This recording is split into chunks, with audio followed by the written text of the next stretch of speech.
हो गया। चलो राधे राधे, चलो राम राम, हर हर महादेव सब। चलो ध्यान दो, आज वाली जो हमारी कथा होने वाली है, और आज कथा की शुरुआत होने वाली है। आज कथा का श्री गणेश ही होना है।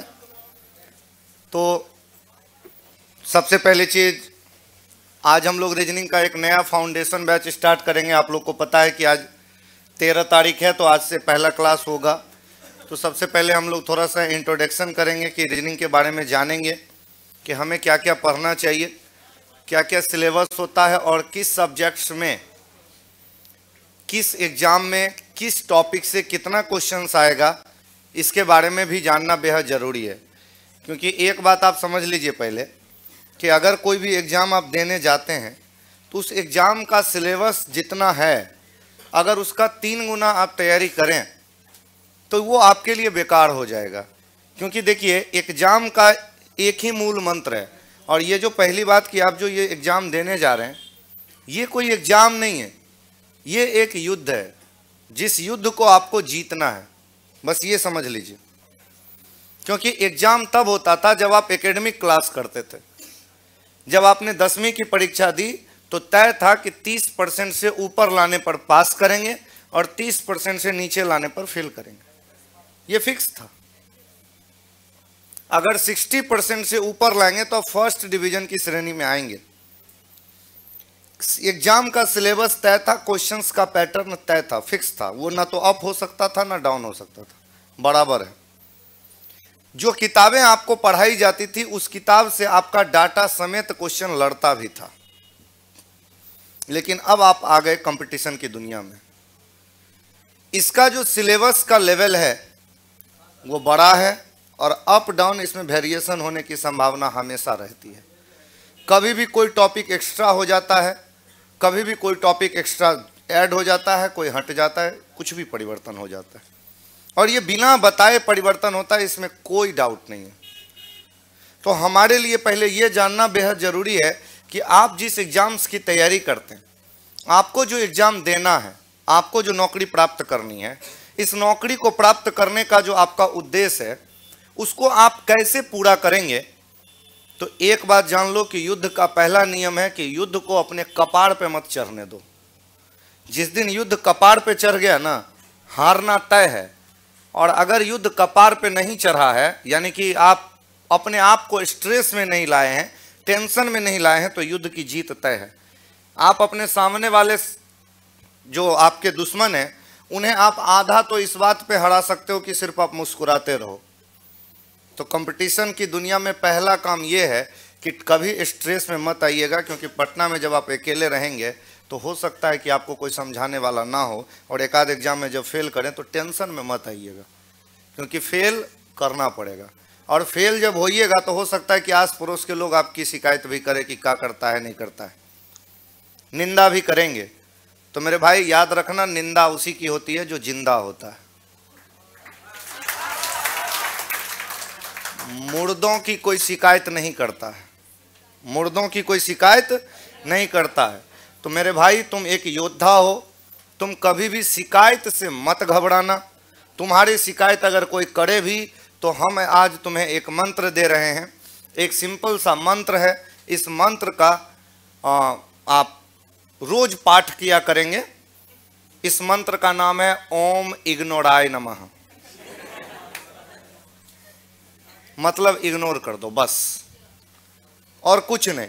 अगर कोई इंसान आपको जरूरत से ज्यादा, किसी इंसान की बात आपको बुरी लग जाती है, लगता है कि ये हमारे साथ अच्छा नहीं कर रहा है, उसे सिर्फ और सिर्फ आप इग्नोर कर दीजिए।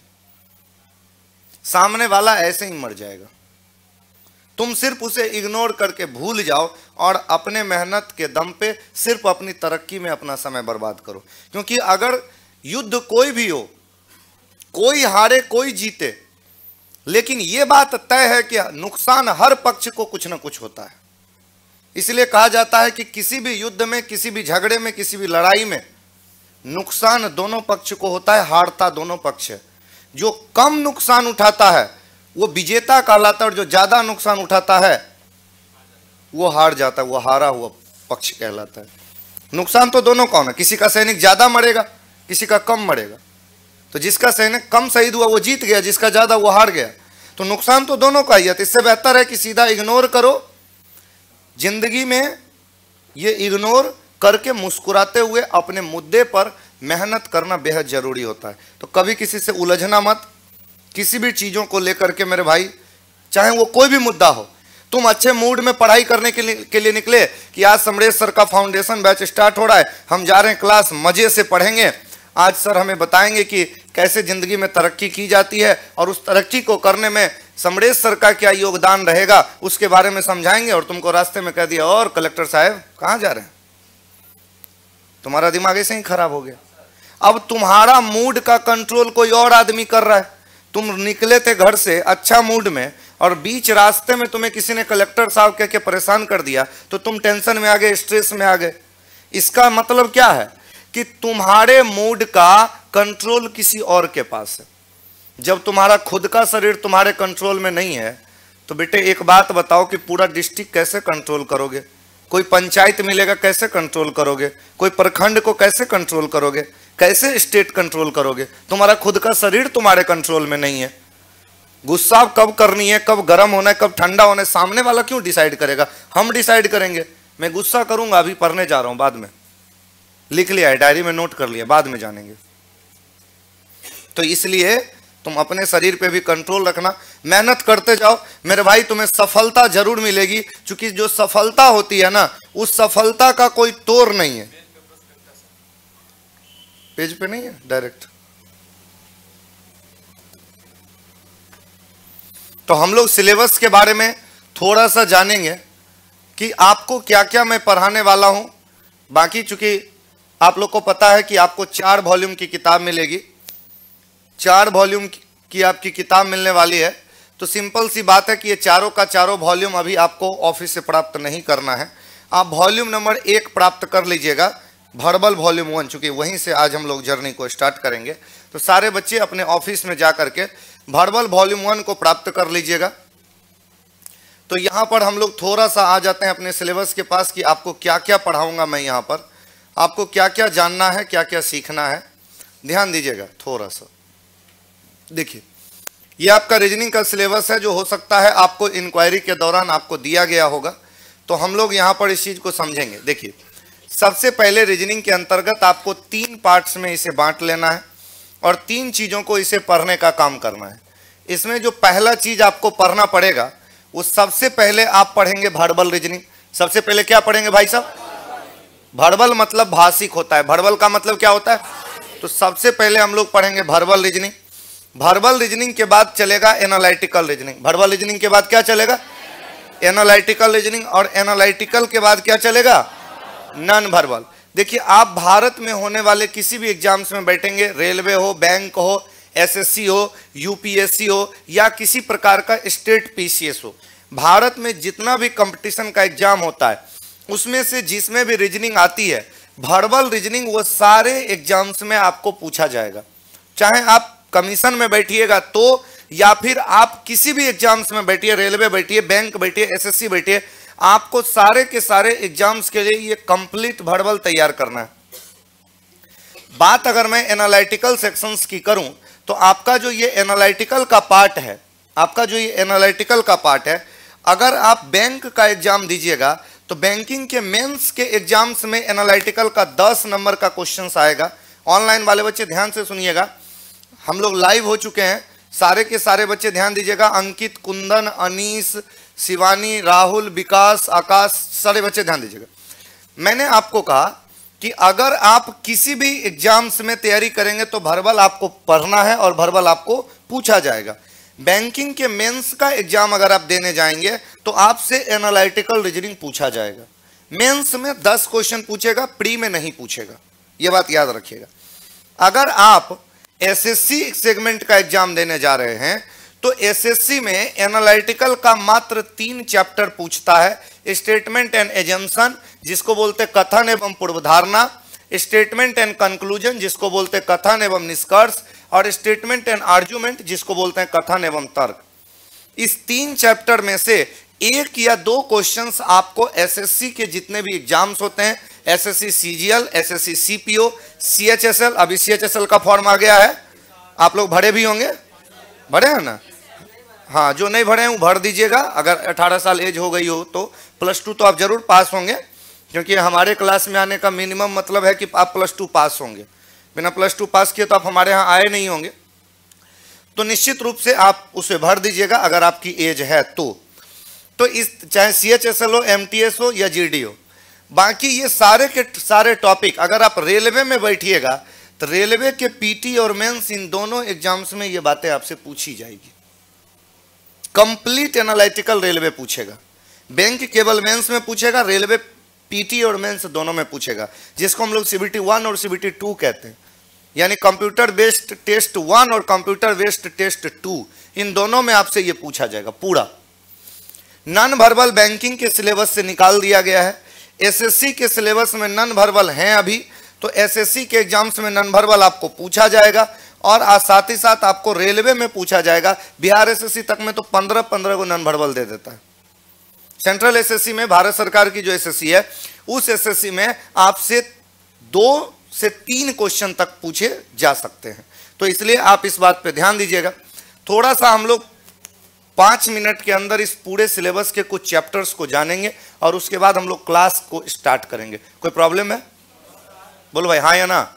चलो ठीक है। देखो, आपको इनइक्वालिटी के बारे में पढ़ना पड़ेगा। अगर बैंक में बैठिएगा तो 5 क्वेश्चन इनइक्वालिटी से आते हैं और रेलवे में 1 क्वेश्चन आते हैं, कभी कभी, हर बार नहीं आते हैं। एसएससी में भूल चूक से आता है, हमेशा नहीं आता है। रेलवे में बहुत कम आता है लेकिन एसएससी से ज्यादा आता है, और एसएससी में बहुत कम है, नेग्लिजिबल है। इनइक्वालिटी बैंकिंग के एग्जाम्स के लिए 5 नंबर अनिवार्य है। यूपी दरोगा में अगर आप बैठिएगा तो यूपी दरोगा में 1 या 2 क्वेश्चंस देने के चांस रहते हैं लगभग सेट में। इनइक्वालिटी, जिन बच्चों को यूपी में दरोगा अगर मान लीजिए बनना है तो 40 क्वेश्चंस आपके रीजनिंग के पूछेंगे, 40 मैथ, 40 जीएस, और उसके बाद हिंदी वगैरह पूछेंगे। तो वो जो 160 क्वेश्चंस पूछेंगे उसमें आपका 1 या 2 आने का ये चांस रहता है। इसके बाद आपको क्लॉक के बारे में पढ़ना है। रेलवे और एसएससी में क्लॉक का क्वेश्चंस आएगा, और बैंकिंग में अगर आप आरआरबी के एग्जाम्स में बैठते हैं, आरआरबी बोले तो रीजनल रूरल बैंक, आरआरबी बोले तो सभी लोग बोलो, क्षेत्रीय ग्रामीण बैंक, अगर उसमें आप बैठेंगे तो आपका ये क्लॉक आ सकता है। बाकी बैंकिंग के अन्य एग्जाम्स में देखने को नहीं मिलेंगे। डाइस एसएससी का बाल बच्चा है, ये इस एसएससी इसको पालता पोसता है, मतलब एसएससी में जरूर आएगा, और रेलवे में भी आने का चांस रहता है, बैंक में नहीं आता। डायरेक्शन रेलवे हो, बैंक हो, एसएससी हो, अनिवार्य रूप से आएगा। अल्फाबेट रेलवे हो, बैंक हो, एसएससी हो, अनिवार्य रूप से आएगा। कोडिंग डिकोडिंग रेलवे हो, बैंक हो, एसएससी हो, फिक्स है कि आना ही है। बैंक में आएगा 5 नंबर, रेलवे और एसएससी में 2-2 नंबर आएगा, फिक्स है, कोई नहीं काटेगा। ब्लड रिलेशन 1-1 नंबर आएगा। कोडेड ब्लड रिलेशन, ये ब्लड रिलेशन का ही छोटा भाई है, कोडेड ब्लड रिलेशन, जिसके माध्यम से क्वेश्चंस आपको बैंकिंग्स में और रेलवे में और एसएससी में तीनों में देखने को मिलेंगे, और अनिवार्य रूप से आपको ये बैंकिंग में दिखेंगे। रैंकिंग के बारे में आपको पढ़ना होगा कि कौन बच्चा का रैंक कैसे बनता है, कौन कब आगे है, कौन कब पीछे है, कौन कहाँ है, कौन क्या कर रहा है। तो आपको क्या करना है कि रैंकिंग के बारे में आपको सीखनी है। सीटिंग अरेंजमेंट सीखनी है। सीटिंग अरेंजमेंट्स का और पजल का कंबाइंड रूप का लगभग 15 क्वेश्चंस बैंकिंग में दे दिए जाते हैं, बट एसएससी और रेलवे के एग्जाम्स में 1 या 2 क्वेश्चंस देते हैं। इन जितने भी चैप्टर्स के बारे में मैं आपको बता रहा हूं, इन सारे चैप्टर्स में मेरा खुद का रिसर्च किया हुआ शमशेर सिंह मेथड है, जिस मेथड के माध्यम से आप जो है क्वेश्चंस को आसानी से बना सकते हैं, बिना पेन लगाए कैसे बना सकते हैं।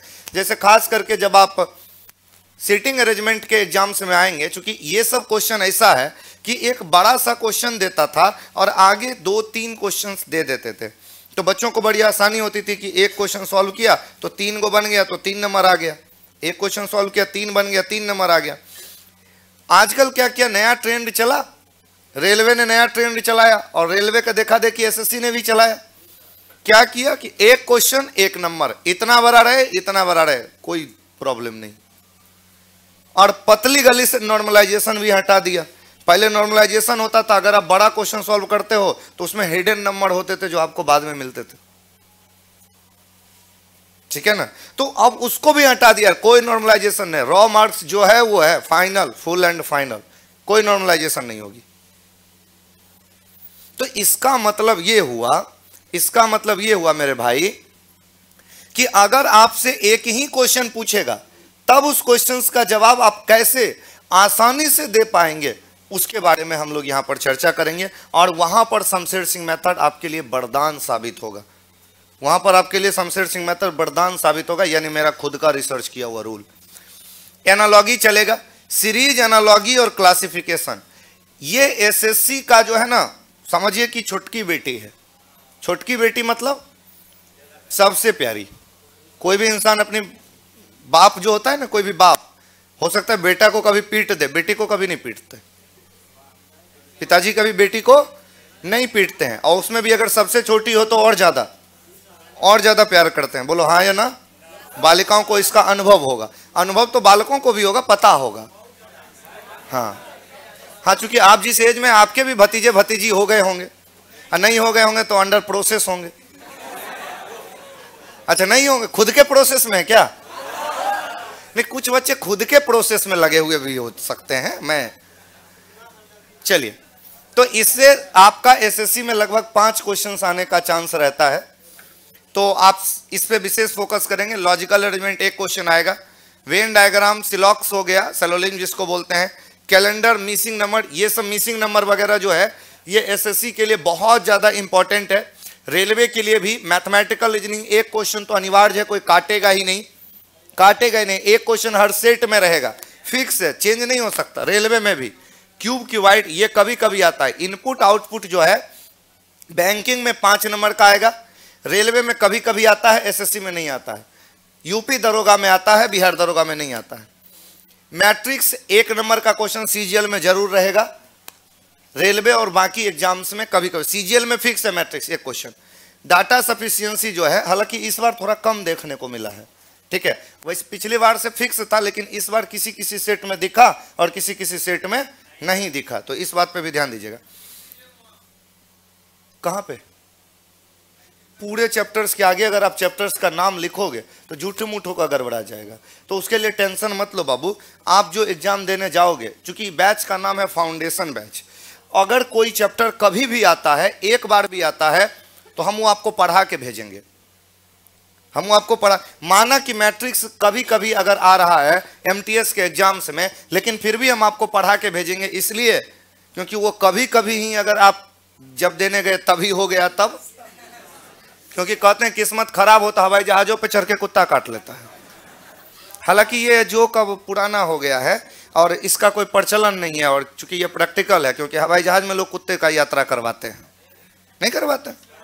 हाँ, आजकल लोग हवाई जहाजों में कुत्ता लेकर के जाता है, तो काट ले तो कोई बड़ी बात थोड़ी ना है। डाटा सफिशिएंसी जो है इन सारे चैप्टर्स का निचोड़ है।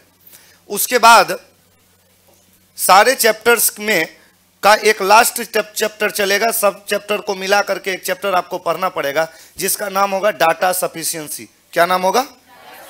डाटा सफिशिएंसी के बारे में पढ़ना होगा। एनालिटिकल पार्ट्स की ओर जब हम आएंगे, सबसे पहले आपको पढ़ना पड़ेगा decision making selection criteria. Decision making जो चलेगा, निर्णय लेना, क्योंकि कल को जाकर के आप जब ऑफिसर बनेंगे तो आपके सामने तमाम प्रकार के प्रॉब्लम्स आएंगे, तमाम प्रकार की चीजें आएगी, और आपको डिसीजन लेना है कि आप जो काम कर रहे हैं वो सही कर रहे हैं या गलत कर रहे हैं। आपको इंटरव्यू लेने का अगर मौका मिले तो आप उस लड़के का सिलेक्शन करिएगा या रिजेक्शन करिएगा, इस सारा का सारा कार्यभार आपके ऊपर रहेगा। इसलिए डिसीजन मेकिंग आपको पहले पढ़ना पड़ेगा। जैसे मैं आपको डिसीजन मेकिंग 2 मिनट में समझाता हूं, आप पूरा का पूरा डिसीजन मेकिंग आप समझ जाओगे 2 मिनट के अंदर, और ये बैंकिंग के मेंस में 5 नंबर आता है। सोच सकते हो आप, प्रीवियस ईयर पलट के देख लेना, इन सारे किस एग्जाम्स में कितने नंबर के क्वेश्चंस आते हैं, इन सभी का सोर्स जो है वो प्रीवियस ईयर है। क्योंकि एग्जामिनर नहीं बताता है कि हम इस टॉपिक से इतना क्वेश्चन पूछेंगे, एकेडमिक में बताया जाता, लेकिन कंपटीशन में नहीं बताया जाता। अब डिसीजन मेकिंग सिलेक्शन क्राइटेरिया जो है, कैसे किसी चीज के बारे में डिसीजन लिया जाएगा, जब आप इसके बारे में पढ़ोगे तो क्या क्या होगा, जरा गौर से सुनना भाई साहब अच्छे से। जैसे कि मान लो कि आपका नौकरी वगैरह हो गया, अब नौकरी वगैरह हो गया तो जिंदगी में फिर शादी ब्याह करना भी है। अरे पहले नहीं तो साल 2 साल बाद करोगे ना, बड़ा काम तो वही होगा ना लाइफ में, नौकरी के बाद। घुमाएंगे, कुछ घुमाएगा, अच्छा घूमेंगे, तो घूमना कोई बड़ी काम थोड़े होता है। घूम लो, मुंह देखा है आईना में, नहीं तो पानियों में देख लो, देखो दर्पण लग जाएगा। ऑनलाइन वाले बच्चे ध्यान दो, अब आप समझिएगा। जैसे कि मान लीजिए कि आपकी जब नौकरी वगैरह हो गई, तो नौकरी वगैरह हो गई तो अब आप शादी करने का एक डिसीजन लीजिएगा। तो मान लीजिए कि किसी जगह पे किसी एक बालिका के शादी करने के कुछ टर्म एंड कंडीशन है। एक बालिका है, वो अपने शादी के लिए लड़का ढूंढ रही है, वो बोल रही है कि हम जो है लड़का को 50 लाख रुपया गाड़ी और 50 लाख रुपया और एक गाड़ी दहेज के रूप में देंगे। अब लड़का फाइल अपना लेकर के आओ, अपना बायोडेटा लेकर के आओ। तो जाहिर सी बात है कि जब वो इतना दे रही है तो कुछ ना कुछ उसके टर्म एंड कंडीशंस होंगे। तो उसके पहले टर्म एंड कंडीशंस जो हैं वो ध्यान देना बालक लोग विशेष रूप से। 51 लाख कैश मिलेगा, एगो गाड़ी मिलेगा, होंडा का क्रेटा, XUV 700 और कुछ XUV 700 मिल जाएगी। ऑडी लेंगे, अच्छा चलो ऑडी ही लिख लेता हूं, और कुछ और कह लो तो मैं वही लिख लूं, लिखने में क्या जाता है। देखो चूंकि बाद में चलाना तुम्हें ही है, हाँ बाद में चलाना तुम्हें ही है, इसलिए याद रखना कि जिंदगी में कभी भी साधन महत्वपूर्ण नहीं है, साधना महत्वपूर्ण है। तुम कितना मेहनत करते हो, तुम्हारा साध्य क्या है, तुम्हारी मेहनत क्या है, ये ज्यादा महत्वपूर्ण है। तुम्हारे पास क्या साधन है ये कोई मैटर नहीं करता। अगर ये मैटर करता तो केवल अमीरों के बाल बच्चे पढ़ पाते, गरीबों के बच्चे मूर्ख ही रह जाते। इसलिए तुम्हारी मेहनत और तुम्हारा त्याग और तपस्या ही ज्यादा इंपॉर्टेंट है।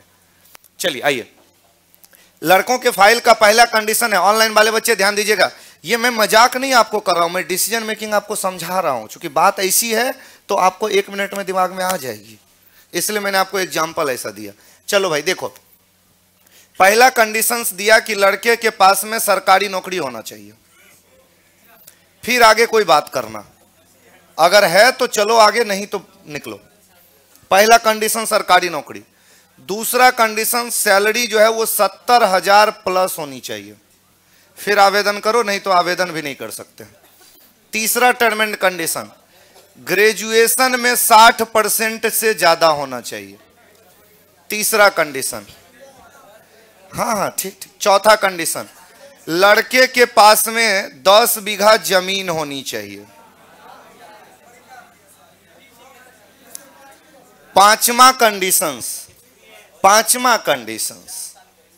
लड़के के पास में 3 साल का एक्सपीरियंस होना चाहिए। किस चीज का? खाना बनाने का, क्योंकि तुम्हें खरीदा जा रहा है दाम लगा के, तो जाहिर सी बात है खाना बनाने का। तुम क्या सोच रहे थे? खाना बनाने का अनुभव होना चाहिए। हो गया बस। अगर मान लीजिए कि कोई लड़का, अगर मान लीजिए उसका सिग्नल जा रहा है, का है भाई? टेक्निकल टीम देख लीजिए, ध्यान दीजिए, समझिएगा।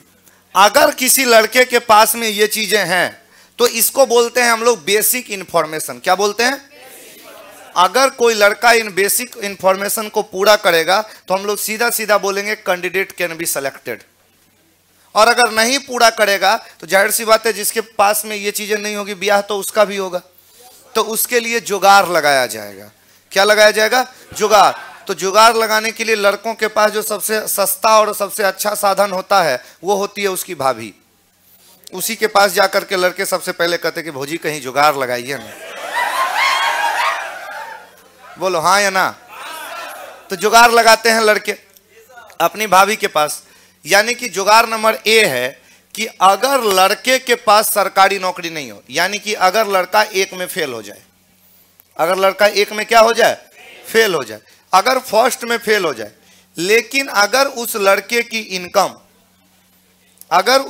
की इनकम 5 लाख रुपया पर मंथ हो तो मामला जीएफ के पास चला जाएगा। जीएफ बोले तो ग्रैंडफादर। अब अगर लड़का के पास सरकारी नौकरी नहीं है, अगर सरकारी नौकरी नहीं है यानी फर्स्ट में फेल करता है लेकिन 5 लाख रुपया महीना कमाता है तो मामला जाएगा ग्रैंडफादर के पास, दादाजी के पास। दादाजी डिसाइड करेंगे कि करना है या फिर नहीं करना।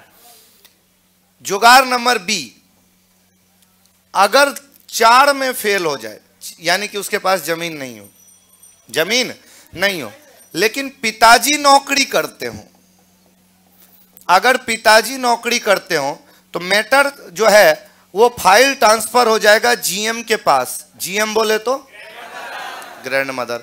तो देखिए किसी भी कैंडिडेट का पास अगर सारी बेसिक जानकारियां हैं तो हम बोलेंगे कैंडिडेट कैन बी सेलेक्टेड, और अगर नहीं है तो जुगाड़ देखेंगे। नहीं है तो क्या करेंगे, और जुगाड़ भी नहीं लगा तो क्या बोलेंगे, रिजेक्टेड। जुगाड़ भी नहीं लगा तो क्या कहिएगा, रिजेक्टेड। एक बात और, बेसिक इंफॉर्मेशन में जितनी भी बातें हैं वो सारी की सारी बातों का लिखा होना बेहद जरूरी है किसी भी लड़के के फॉर्म में। अगर वो एक भी चीज नहीं लिखा तो बोलेंगे गलत है, अगर वो एक भी चीज नहीं लिखा तो क्या बोलेंगे, कोई दिक्कत। डाटा अब आपके सामने एक फाइल दे रहे हैं, 1 सेकेंड में बनाइए, काम खत्म।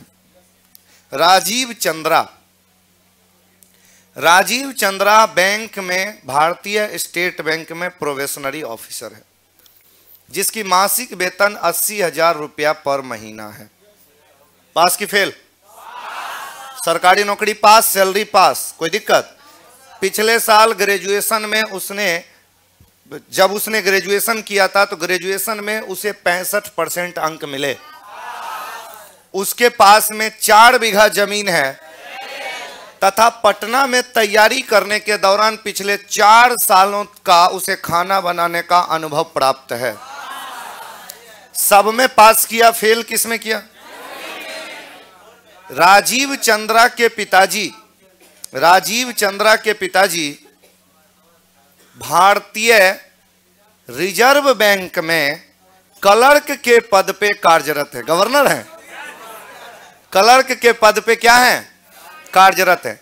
अब आप हमको ये बताइए कि 4 नंबर में फेल किया, किस में फेल किया, 4 में फेल किया तो जुगाड़ नंबर कौन लगेगा, यानी कि पिताजी नौकरी करते हो, मामला किसको जाएगा, ग्रैंडफादर, जीएम को, ग्रैंड मदर को। तो आंसर क्या हो जाएगा, मामला जीएम को जाएगा। आंसर क्या होगा, मामला जीएम को।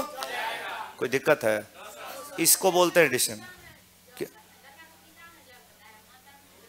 तो माता का जॉब थोड़े ना बोले हैं, क्वेश्चन में लिखे ना पिताजी नौकरी करते हो, क्या लिखा हुआ है, पिता नौकरी करते हो तो फाइल जीएम को मिलेगा, ग्रैंड मदर को। ठीक है, चलिए, अच्छा कोई दिक्कत नहीं है, नहीं है दिक्कत, क्लियर हो गया, लग रहा है ना इजी है। एक बार क्या हुआ जानते हैं, आपको बताते हैं। एक बैच में ऐसे ही एग्जाम्पल दिए, बोले लड़का सरकारी नौकरी है, 70,000 कमाता है, ग्रेजुएशन में फेल है, जमीन नहीं है, एक्सपीरियंस 5 साल का है। अब बताइए ब्याह होगा कि नहीं होगा। एक लड़की कहती है सर चलेगा। इसका मतलब क्या है तुम जानते हो, तुम्हारा शकल बैगन जैसा भी काहे नहीं है, तुम्हारा शकल कैसा भी बैगन की तरह हो, अगर तुम्हारे पास सरकारी नौकरी हो जाएगी तो पनीर जैसी पार्टनर या पनीर जैसा पार्टनर मिल जाएगा। ये दोनों तरफ लागू होता है, बालकों के तरफ भी और बालिकाओं के तरफ भी। ये मत सोचना कि सिर्फ आप ही, लड़की भी सरकारी नौकरी करती है और फिर वो भी रिजेक्ट करेगी। ठीक है, चलिए, तो अब आप इतनी बातों को समझ गए तो हम लोग आते हैं एक टॉपिक को शुरू करते हैं। ठीक है, तो इंट्रोडक्शन में आपका इतना था, ये सारे चैप्टर्स हम आपको पढ़ाएंगे। इन सारे चैप्टर्स के लिए आपको चार किताब मिलेगा। वर्बल वॉल्यूम 1 अभी चलेगा, उसके बाद वॉल्यूम 2 चलेगा, फिर वॉल्यूम 3 चलेगा, फिर वॉल्यूम 4 चलेगा। किसी बच्चे को कोई डाउट नहीं है। देखो, रीजनिंग के लिए आपको किसी प्रकार का कोई टेंशन लेने की जरूरत नहीं है। एक सिंपल सा काम करना, रोज क्लास आना है, क्लास कभी एब्सेंट मत करना, चाहे खुद का ब्याह क्यों ना हो, इससे कोई फर्क नहीं पड़ता। हाँ, खुद के ब्याह में एब्सेंट हो जाना तो हो जाना, लेकिन क्लास एब्सेंट मत करना। हाँ, दूसरी चीजें मैं जितना पढ़ाऊंगा घर पे उसका रिवीजन करना है, ठीक है। रिजल्ट की गारंटी अगर तुम्हें चाहिए तो मेरी एक बात मान लो, रिजल्ट का मतलब होता है रिवीजन। जिसका रिवीजन ज्यादा होगा उसका रिजल्ट ज्यादा होगा, रिवीजन नहीं होगा रिजल्ट भूल जाना।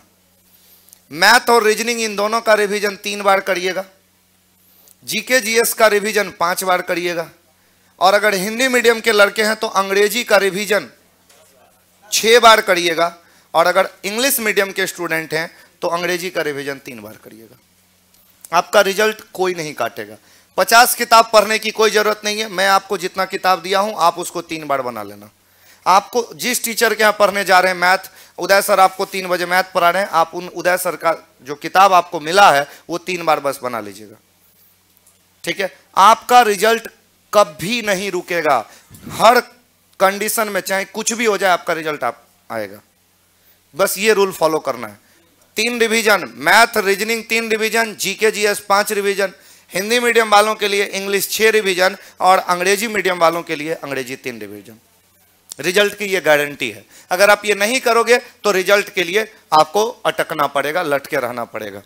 चलिए, आपके किताब में जो पहला चैप्टर है वो क्लॉक दिया हुआ है, तो आज हम लोग क्लॉक से शुरुआत करेंगे।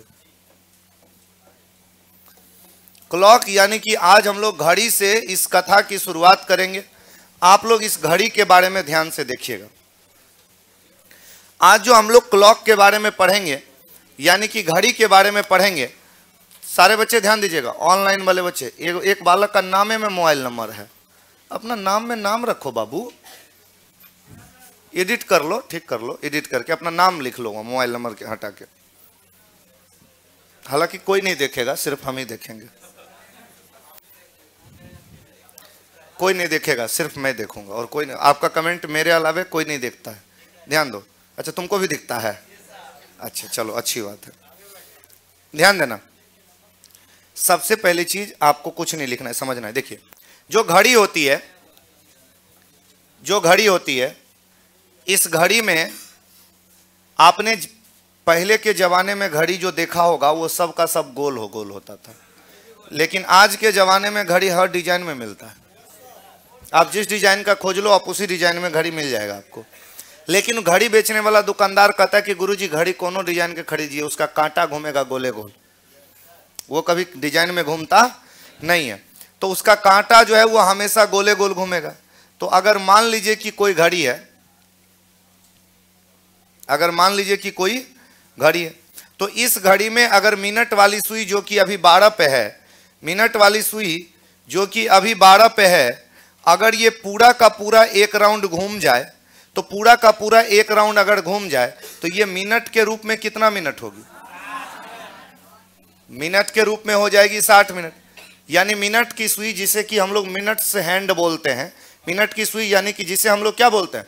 मिनट से हैंड बोलते हैं। अगर ये पूरा का पूरा एक राउंड घूमेगी तो ये मिनट के रूप में 60 मिनट होगा। आपको चूंकि पता है कि ये सर्कुलर घूमेगी, तो सर्कल के पूरे एक राउंड में डिग्री के रूप में कितना डिग्री? तो इसका मतलब ये हुआ कि 60 मिनट बराबर डिग्री के रूप में कितना डिग्री? तो अगर 60 मिनट का वैल्यू 360 डिग्री होता है, तो 1 मिनट का वैल्यू निकालेंगे तो 360/60 काटेंगे तो कितना डिग्री? यानी मिनट वाली सुई 1 मिनट में कितना डिग्री जाती है? 6 डिग्री। और अगर बात मैं 5 मिनट की करूं तो 5 मिनट बराबर 6 × 6 कितना डिग्री? 30 डिग्री। अच्छा, मिनट वाली सुई जो है वो अभी 12 पे है, मिनट वाली सुई जो है वो अभी कहां पे है? अच्छा, 12 के बाद जब ये चलेगी तो कहां पे आएगी? 1 पे। 12 के बाद जब चलेगी तो कहां आएगी? 1 पे। तो 12 से 1 के बीच का जो ये डिस्टेंस होता है, इसको हम लोग एक ब्लॉक बोलते हैं। इसको हम लोग क्या बोलते हैं? एक ब्लॉक। हिंदी में बोलते हैं एक खंड। हिंदी में क्या बोलते हैं? तो ये जो 1 ब्लॉक होता है, ये जो 1 ब्लॉक होता है, 1 ब्लॉक इक्वल टू मिनट के रूप में कितना मिनट? 5 मिनट। अगर इसी को हम डिग्री के रूप में बोले तो 1 ब्लॉक इक्वल टू डिग्री के रूप में कितना डिग्री? 30 डिग्री।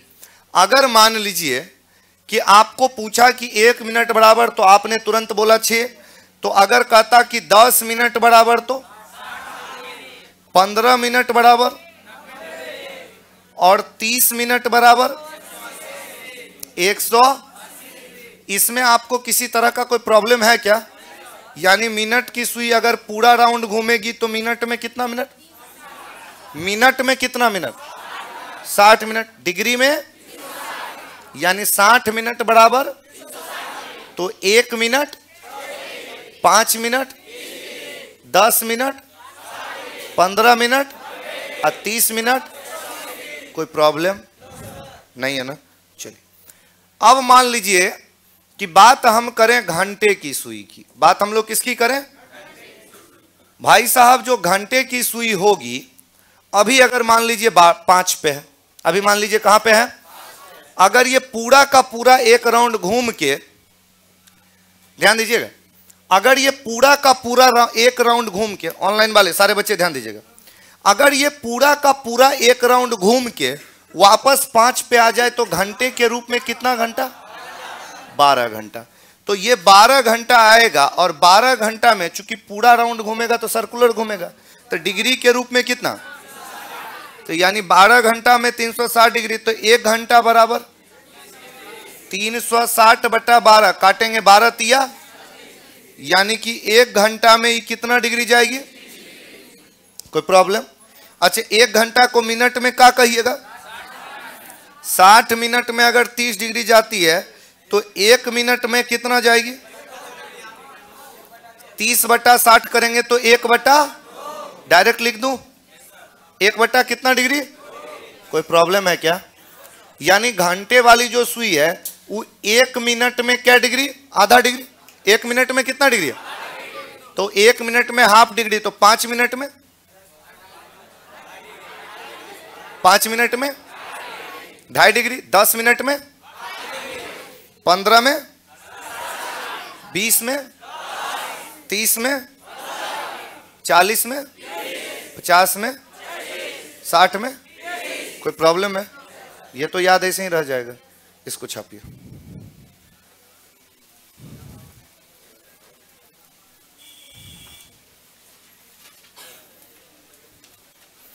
कब तक खत्म हो जाएगा?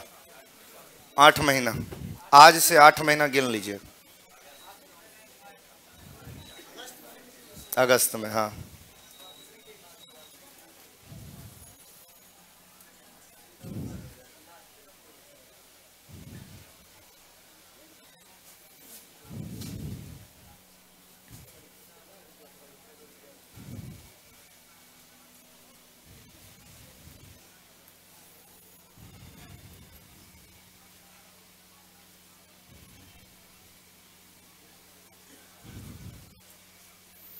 आप सभी बच्चे ऑनलाइन वालों को बुक का पीडीएफ मिलेगा, और जैसे ऑफलाइन वाला बच्चा लिखता है वैसे ही आप लोगों को लिखना भी है, क्योंकि जैसे ऑफलाइन वालों की पढ़ाई होती है वैसे ही आपकी भी पढ़ाई होगी, बिल्कुल सेम टू सेम। आप बिल्कुल सीरियस होके कॉपी पेन ले करके आप पढ़ेंगे। बुक का पीडीएफ आपको मिल जाएगा। यदि आप कभी पटना आएंगे या आपके कोई मित्र बंधु बांधव स्नेही जन, आत्मीय जन या प्रेमी जन आएंगे तो आप उनके माध्यम से आप किताब मंगवा सकते हो अपना द पाथवे ऑफिस से।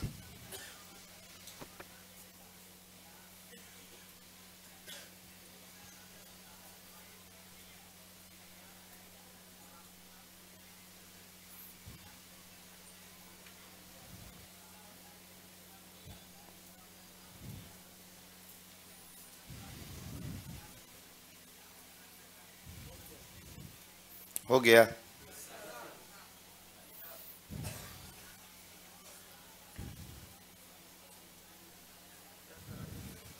क्या हो गया? नहीं दिख रहा?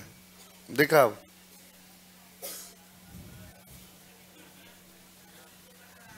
क्या हो रहा है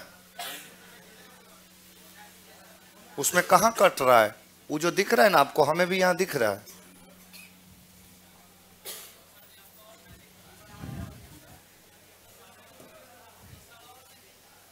किसमें? तो आप इसमें देख लो, इस टीवी में देख लो, डायरेक्ट बड़े वाले में देख लो।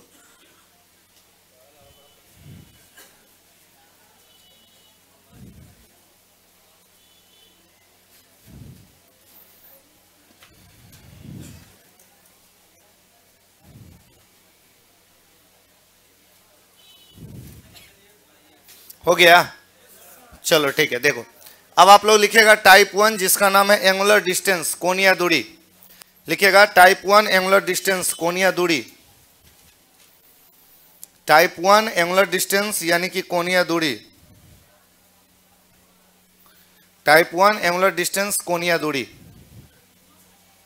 देखिए कोणीय दूरी जो होता है, जो एंगुलर डिस्टेंस जो होता है, ध्यान से सुनिएगा, जो कोणीय दूरी होता है यानी कि जो एंगुलर डिस्टेंस होता है, अगर मान लीजिए, ध्यान से सुनिएगा, अगर मान लीजिए कि कोई घड़ी का एंगुलर डिस्टेंस पूछा जाएगा तो दो सुई के बीच का जो कोण होता है वो हमेशा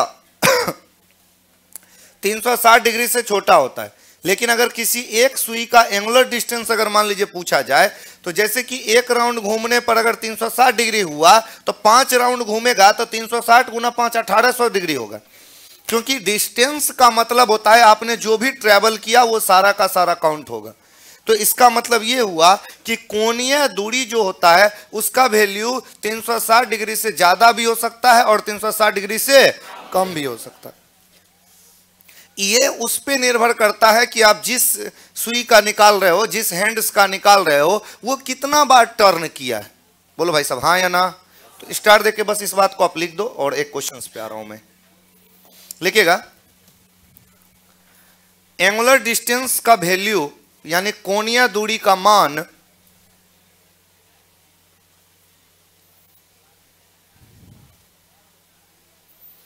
कोणीय दूरी का मान 360 डिग्री से कोणीय दूरी का मान 360 डिग्री से ज्यादा भी हो सकता है और कम भी हो सकता है।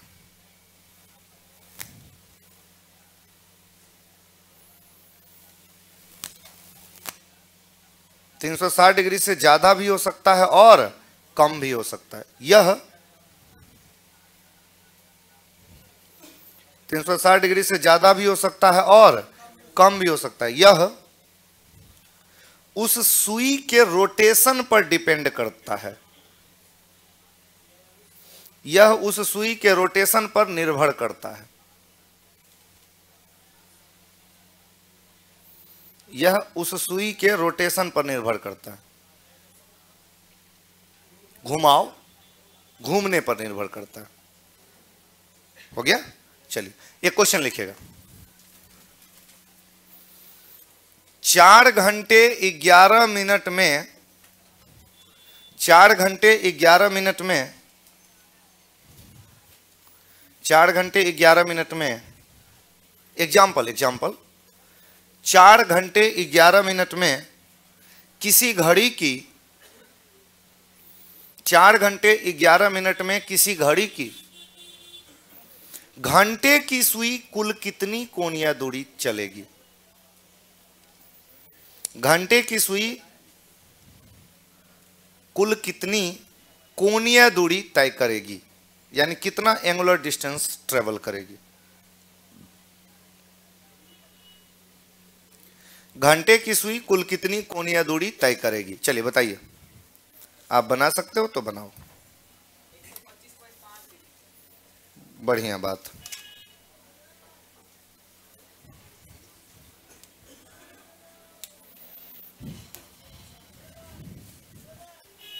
हो गया?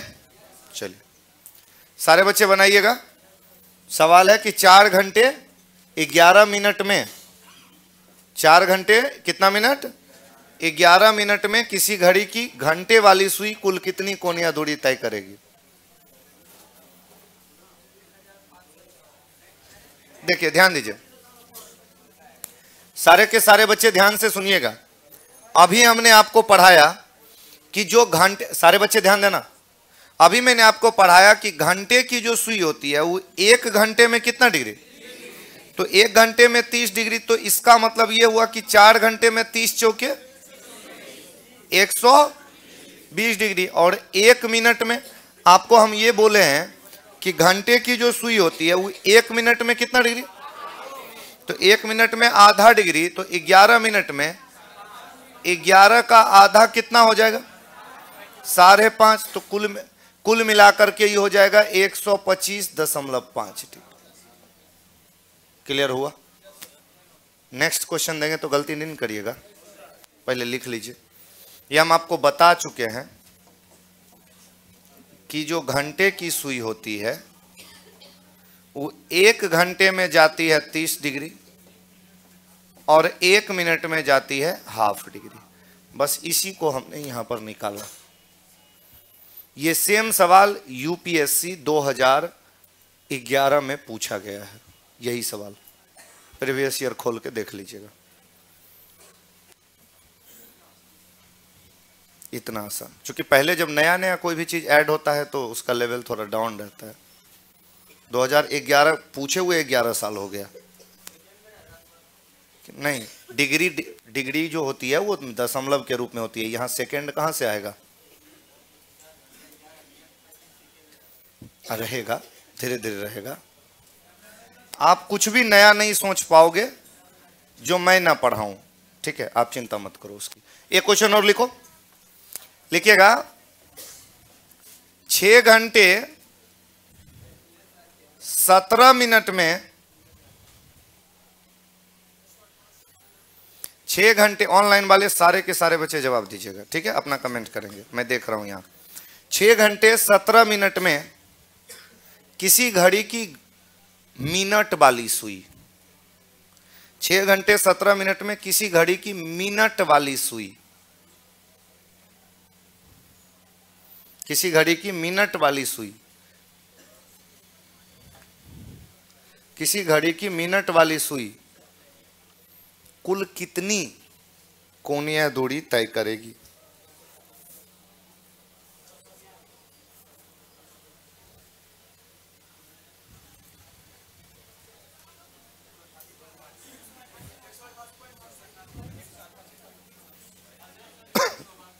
बहुत अच्छा, बहुतों का गलत है, मैंने मिनट वाली का पूछा है, ये ध्यान दीजिएगा।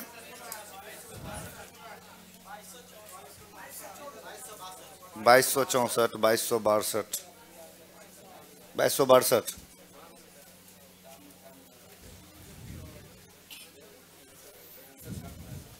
आंसर छप रहा है, किताब में है, मिल गया क्या? अच्छा, पहले बनाया होगा। ध्यान दीजिए, कितना आया सभी बच्चे? 2262। बालिकाएं 188। अरे बउआ, मिनट वाले का निकालना है, घंटे का नहीं। आपको क्वेश्चन क्या मिला है? मिनट की सुई। कौन सी सुई? तो देखो भाई साहब, ध्यान देना सारे बच्चे जिनसे नहीं बना, आपको बताए हैं कि जो मिनट की सुई होती है वो 60 मिनट यानी 1 घंटा में क्या डिग्री, तो 1 घंटा में 360 डिग्री, यानी मिनट वाली जो सुई होती है वो 1 घंटा में जाती है 300 और 1 मिनट में 6 डिग्री। 1 मिनट में कितना डिग्री? तो 1 घंटा में 360 डिग्री, तो 6 घंटा में 360 गुना 6 तो कितना 2160, और 1 मिनट में 6 डिग्री, तो 17 मिनट में 102 डिग्री, तो कुल मिलाकर के ये हो जाएगा 2262 डिग्री। क्या प्रॉब्लम है? क्लियर हुआ ना? बहुत अच्छा। एक मैं और दूंगा, क्योंकि इसमें सारे बच्चों ने सही नहीं किया था। फास्ट करिएगा थोड़ा। और अच्छा, विवेक कुमार कह रहे हैं कि सर टावर काम नहीं करता है। अच्छा अच्छा, चलिए विवेक बाबू छत पे बैठ जाइएगा, टावर काम करेगा। अगला क्वेश्चन, बाकी था क्या? लीजिए, लिखिएगा 2 घंटे 11 मिनट में 2 घंटे 11 मिनट में किसी घड़ी की मिनट की सुई कुल कितनी कोणीय दूरी तय करेगी? किसी घड़ी की मिनट की सुई कुल कितनी कोणीय दूरी तय करेगी?